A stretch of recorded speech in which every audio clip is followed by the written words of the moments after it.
welcome back to my channel. Today I'd like to welcome Steve Hill, who's here to talk to me about the Satanic Temple, his role in it, and how he found it, and what's going on today about it. So welcome, Steve. I'm glad you were able to join me today. Thank you. Glad to be here. Thanks for inviting. I'm sorry. Sometimes with the Zoom lag. Yeah, that delay. So how did you find out about the Satanic Temple? Oh, I was attending a conference in my beautiful hometown of St. Louis, Missouri, put on by Thomas True, and a mutual friend who was already a member of the Satanic Temple introduced me to Lucian Greaves, and we talked a while, and they kind of coerced me, convinced me. I was a little bit apprehensive at first initially because, you know, if you're already a black man, you don't want to carry too much baggage. You start calling yourself a Satanist too. So, you know, after I saw how they were approaching some of our most pressing issues and problems, and I'm a political junkie type guy, so they were doing things from a legal perspective and turning the tables on all the people who want to put up the 10 Commandments on public property, and they were kind of flipping the script on them. And I thought doing it basically as a troll, as a Satanist or someone who's worshiping Satan, I thought it was a brilliant idea. And, you know, I support them to this day. So I'll always support them because I know they're doing good work. So choosing a name like the Satanic Temple, when it's not really Satan worshiping, because they don't really believe in Satan, is more than a metaphor, right? So well, see, that's where the temple and I, we kind of not really a disagreement, because I like to keep my own Satanism personal. So, you know, I'll always be a member, but I'm not. I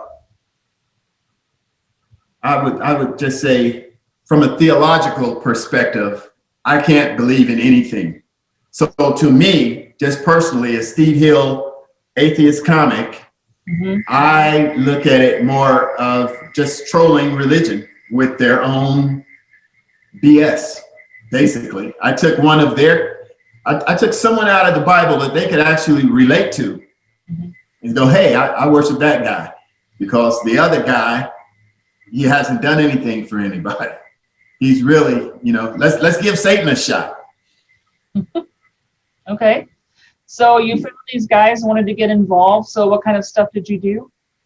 Oh, well, we started, we had, until it kind of exploded. We had a 3 or 4 of us got together. We started Satanic Temple chapter in Los Angeles. And you know, we were doing good stuff. We did a ritual. We did a ritual right here in Lancaster, California. It's the city above Palmdale, California.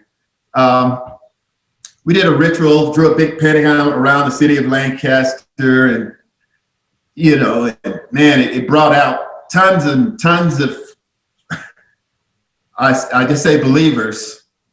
And it was a pretty big deal. The mayor of the city paid to have a giant skyrider put a cross in the sky, you know, and there was all kinds of, you know, law enforcement showed up, and there's probably about a pretty good crowd, probably about 400 people, and they were really angry at us. But all we did was we took a pentagram, put pentagram to the mayor's office, to just as a token of our willingness to get along, you know, just to be, you know, good people of the community, just showing them that we were humans, basically. And Lancaster, California, by the way, has more churches per capita than any other place in the entire state of California. The Christian Mayor Rex Paris, he deemed the city a few years ago to be a Christian community. And, you know, I've talked to some of the council members and just asked them outright, you know, if you deem something a Christian community and you're communities not solely full of Christians, and you have other religions, and you have Jews and Muslims and Buddhists and pagans, and then don't you think that's kind of divisive? Doesn't that not unite people when you do things like that?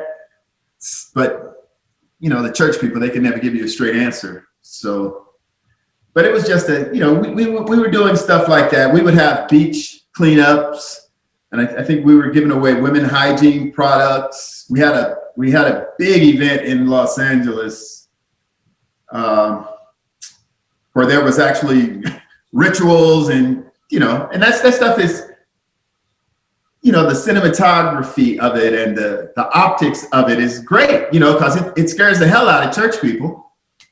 So we had that big event, and we were really doing things and, making it happen and growing, lots of community people involved, and everyone's interested. And then it just kind of blew up. And they started a Southern California chapter, and I know a few of the people that are involved in it, but they're so far down. I think they're in San Diego, and I don't get down there too much. So I just kind of stay in touch with the Satanic Temple and the leadership, and I just plan on going there as a Black Satanist to Boston to the art store or to the headquarters and do some speaking and maybe tell some jokes at night. Okay, because you're also a stand-up comic. Oh yes. A lot, I started off doing political humor.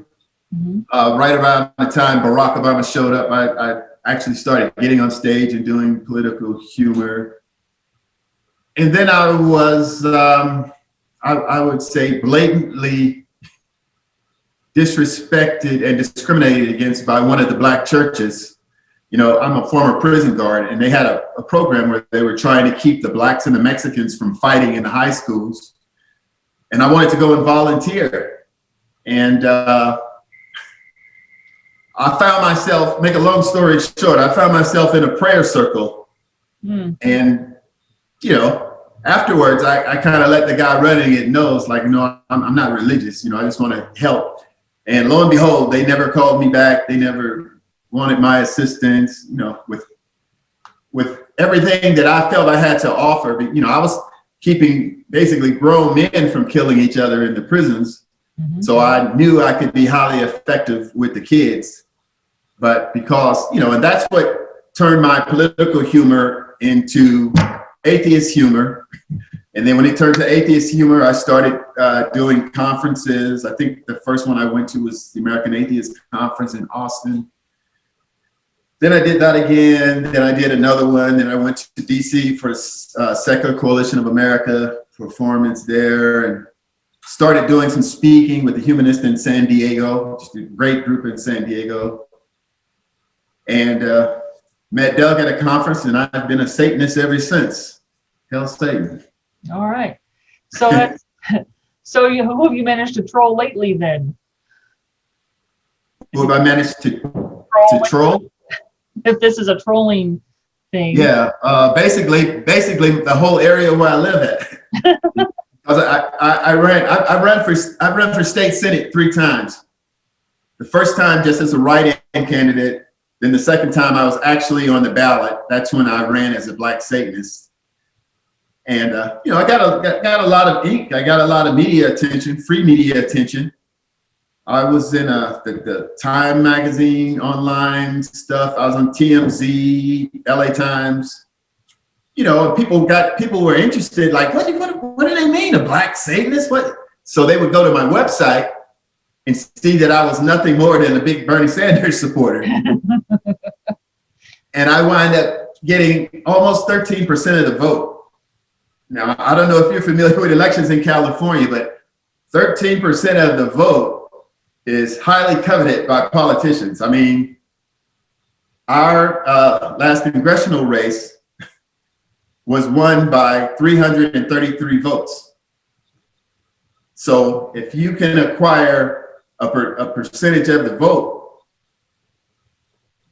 people actually start respecting you and listening to you because now all of the politicians that I've been dealing with and running with for years, we're like best of friends. Even though they know I'm a Satanist, you know, they understand what I'm doing. So did you have a platform you were running on?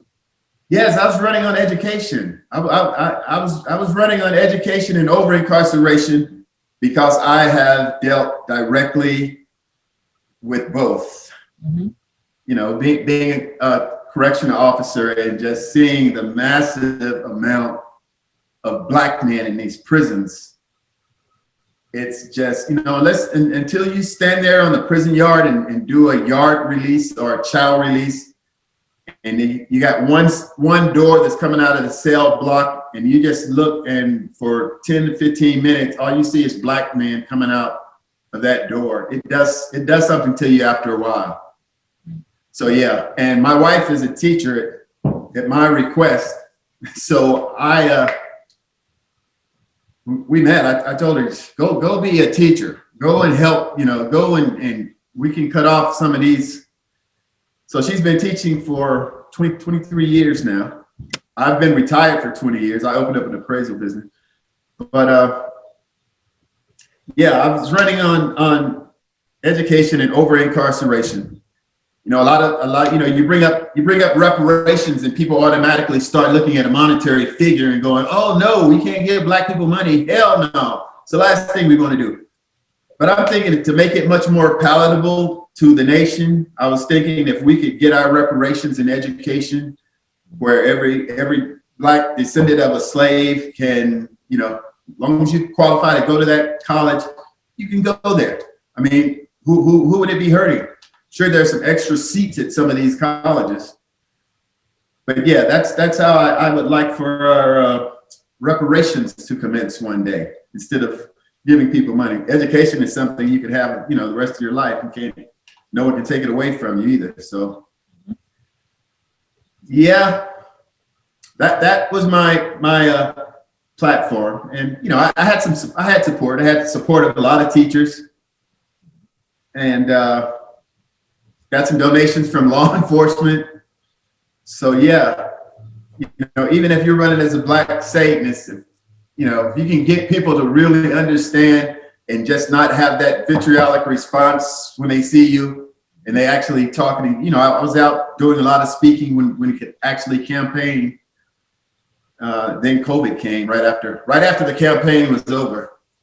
So yeah, it's interesting. It's interesting though, because the Black preachers, even though they knew my platform, what I was doing, trying to help, you know, the homeless, everything, they still would have nothing to do with me.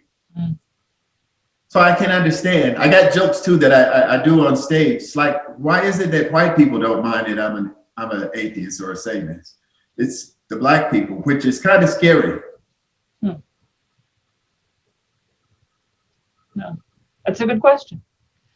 So Yeah, are you thinking it might run again? Done with that. Actually, I was just talking about it about an hour ago with my my top campaign aide, and he was like, "Oh man, you know, because we're trying to rig it to get our candidate in office. Mm-hmm. So to do that, I'm thinking of getting in the race just to troll it, just to knock out the other candidates, because we really do need to send a quality person to represent us." So he was telling me, you got to get in and knock this person off and knock that person off. And because I don't bite my tongue when I'm running for office, I just tell everybody the truth. Mm-hmm. You know, might even drop an F-bomb now and then. Well, but I just tell every you know, people, it's refreshing. It's people really do like to hear the truth and not all of this bullshit that the politicians talk about. You know, I'm not really a politician. Just tell people the truth, and you know, who knows? I could catch on one day. I mean, I could actually, you know, like, hey, wait, everybody woke up to find out who Steve Hill really is, and they put him in office. I mean, you never know. I would hope not, because. So you because don't. I got a business to run. Okay. So you keep up with what the Satanic Temple's doing with various legal things that they're involved in? Yeah, they're doing a lot of stuff now. They have a little subgroup called the Gray Faction, and it's primarily about women's reproductive rights, LGBTQ. But yeah, we were talking. I think they're in Missouri. Not Missouri. Arkansas is the last big legal entanglement that they find themselves into. I haven't had time to read it. I actually wanted them to represent me, but it's too much with everything that's going on in my life right now. Okay. But yeah, I try to keep up. You know, Doug and I, we both stay very busy. But So, when I can catch him on the phone, or when he can catch me on the phone, we'll sit down and talk. so is he like in charge of the organization currently, or is he just like higher up in the organization, or is he at the Boston chapter, or who's Doug? He's in Boston. He's at the Boston. He's at headquarters. Okay. Yeah, and he lives in Massachusetts. I don't want to give up too much about his personal, but yeah, he lives there. So, you know, we haven't seen each other, I think, since Hell Satan, the documentary, came out. Okay. Mm-hmm.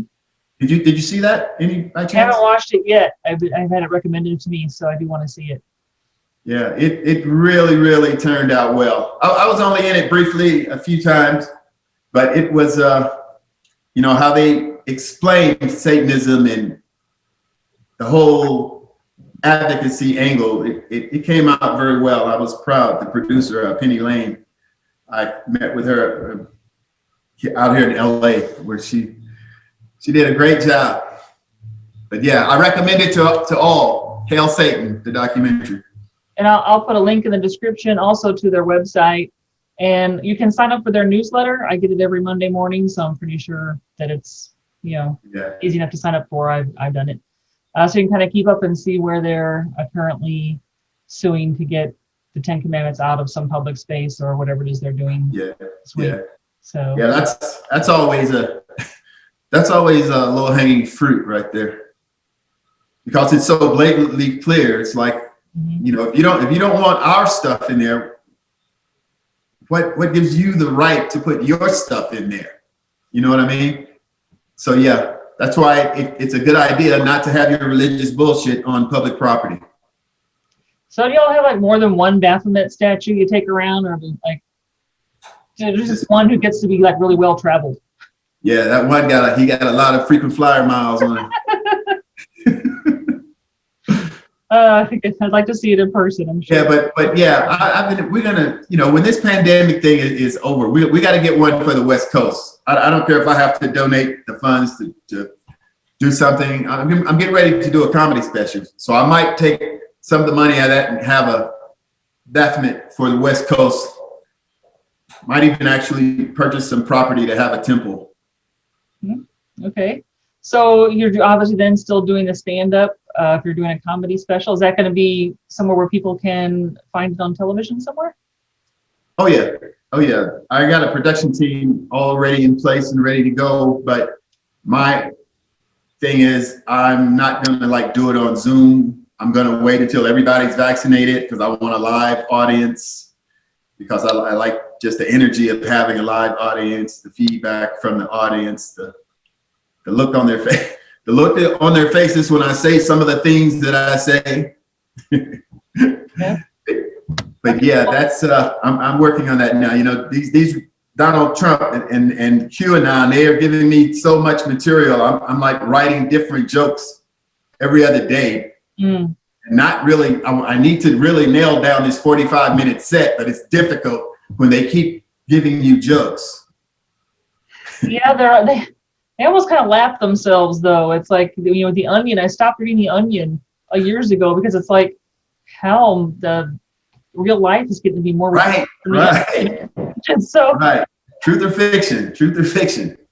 Really? Yeah. Is this the Onion, or is this something that, the orange one tweeted at 3 a.m. yesterday? Yeah. It's Life hard to imitates tell. art. So, Yeah, it's kind of scary if you think about it, though. yeah. So I'm kind of glad now that I don't wake up wondering what got tweeted at 3 a.m. So, My wife says that every few days. It's like it's good waking up and not grabbing your phone to see what this idiot just tweeted. You know. Yeah, she says she said that several times a week and at least. I'm sure she and I are not the only ones. Yeah, yeah, it's weight off of everyone's shoulders. So, like, when you get that done, and if it's going to be somewhere where people can see it, make sure you let me know. I'll put it. Yeah, it's going to be. We're not sure which platforms it's going to be on now, but we're filming it so it will be compatible and acceptable for Netflix and for all of the big hosting platforms. So we plan on really doing it right. It's Well, I going can to always be. edit the description on this later. So as long as I know, I can go ahead and put it in there at some future. Yeah. Oh, it'll be. Yeah. I'm not even anticipate shooting it until the fall, because maybe before another wave of this comes out and everybody's vaccinated, we can actually have an audience. But it's going to be a good one. It's going to be a George Carlin type. Really, I love George Carlin. That's my favorite comedian in the world. I just like how he tells the truth and breaks it down for everybody, and then sprinkles a couple of jokes in there. Mm-hmm. Yeah. So yeah, I actually was in Denver. I was at a conference with his daughter, Kelly Carlin, Okay. and she gave me a lot of good advice. The best advice she gave me though was, Steve, you don't want to be a regular comic just traveling around and living out of a suitcase, and she was right, because that's never been my desire. And I'm glad she was there at that point in my life, that time in my stand-up comedy, to kind of guide me in that direction, because now I see that these comedians, I had a lot of friends down the road in Hollywood, and man, I'm sending some of these comedians money because they can't work. Mm-hmm. So, I'm working 7 days a week as a real estate appraiser and telling jokes, kind of on the side, and, whatever conferences. But of course, there's no conferences right now. So had I, put all my eggs in one basket, I'd be a starving comedian right now. That's a hard life. Yeah. Rough life, rough. So it sounds like you found something you like to do. The real estate, you like doing that? Appraisal. Oh, it's I thought it's a good way to generate a very generous income stream. I'll put it like that. I actually used to like it. After working at a prison, and then I went and worked at a middle school for 2 years as a security campus supervisor. That's where I got attached to kids and education. I opened my business in 2004. That was about 7 years before the mortgage meltdown happened. Mm-hmm. And, it was great. I was doing all of these appraisals and making money. And all of a sudden, 2007, bam, my business dried up. All the banks couldn't figure out how much money they were losing. Thousands of people in my community, where I live at, it's like 87% single family homes.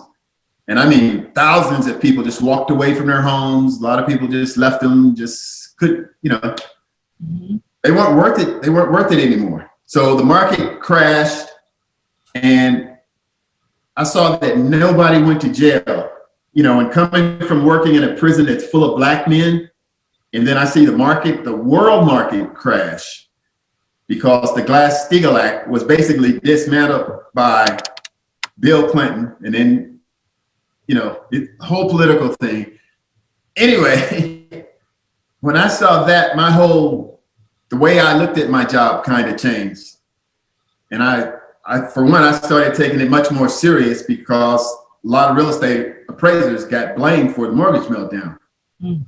Even though we couldn't value those houses like we did unless there was a market force that was causing values to increase. And that's exactly what happened. These mortgage brokers were giving away all these gimmicky loans. I mean, you could work in McDonald's part-time and be qualified for a 4,000 square foot house, you know, just ridiculous gimmicky loans, and nobody went to jail. I mean, there was really no punishment for it. But then you look at Black men just trying to survive in this system that they got set up for us. And you see the unfairness and the inequities in the system, and it just makes you want to puke. So I started taking my business a lot more serious after that. And now it's a thriving, you know, a lot of real estate appraisers left the market when the mortgage meltdown happened, and it got really difficult to be an appraiser.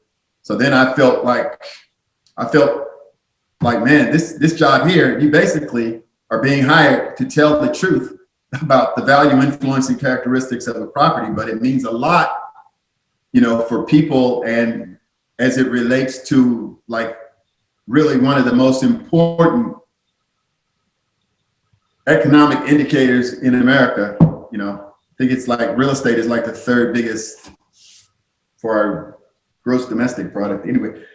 Anyways, I just love being an appraiser now. But I gotta tell you this story. This is what I'm dealing with right now. Before the pandemic and before George Floyd was basically publicly murdered on TV by a cop, I was out appraising in the east side of Lancaster. And you know, my license plate, because I'm a Satanist, my license plate reads "For Satan." So to make a long story short, I guess I was in the wrong neighborhood. And after about 40 minutes, I had a cop show up at my door. And he asked me, what was I doing over there in his neighborhood? You know, first he asked me, where were you 40 minutes ago? And, you know, that's how they try to trick Black men with these tricky ass questions. And then he asked me, what was I doing over there? And I couldn't believe it. So I took out my phone and recorded a couple seconds of video of him walking up. And, you know, I told him who I was. I'm a candidate for state senate at the time. You know, I'm a retired peace officer, former Marine. And I'm like, did someone call the police on me? And he told me no. So I was like, so why are you here? And how did you find your way to my house? And he really didn't have a good answer. Mm-hmm. So since I was running for office, I knew all of these sheriffs, and, you know, we talk at these political functions. So I figured, I'll just go over and tell him, like, hey, train your officer. He shouldn't be coming to my house off the record asking me why I'm in his neighborhood. So I went and left a couple business cards there, my campaign candidate card, and he never called me back. So that kind of irritated me. So then I went out to a place where he was speaking at, the captain at the Palmdale Sheriff Station. And I sat there in the front row, and he asked if anyone have a problem. I raised my hand. I said, yeah, I have a problem with one of your deputies. And he directed me to go to a website, mm-hmm. which one of my friends right behind me said, why would he have to go to a website when you're sitting right there? And, you know, and then that irritated me.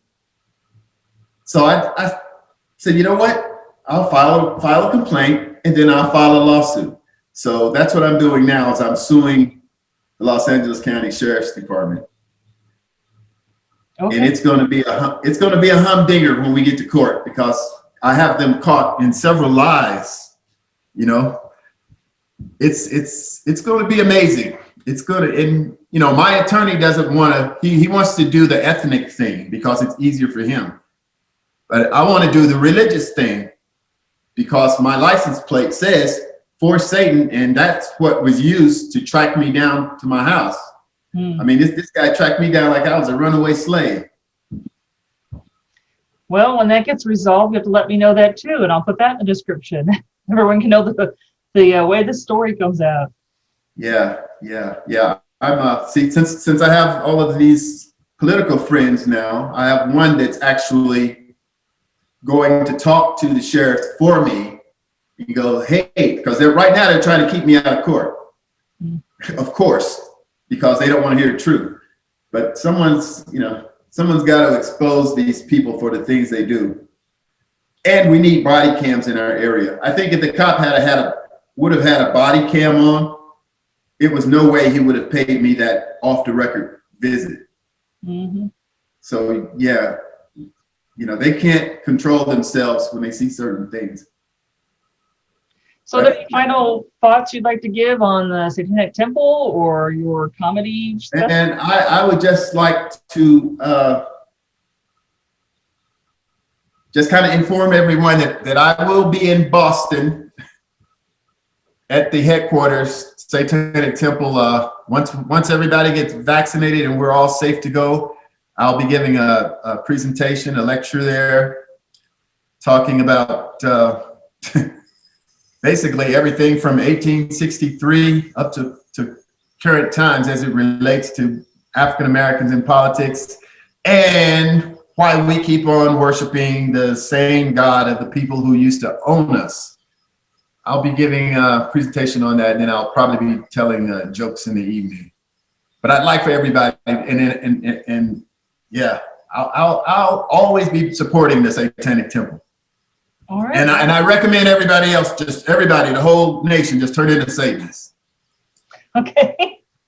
I'll put their website in the description. So thank you for being here with me today. Remember, if you like this episode, hit like and subscribe, hit that little bell notification so you know when I put up more videos, and we'll see you next time. Thanks. Thank you.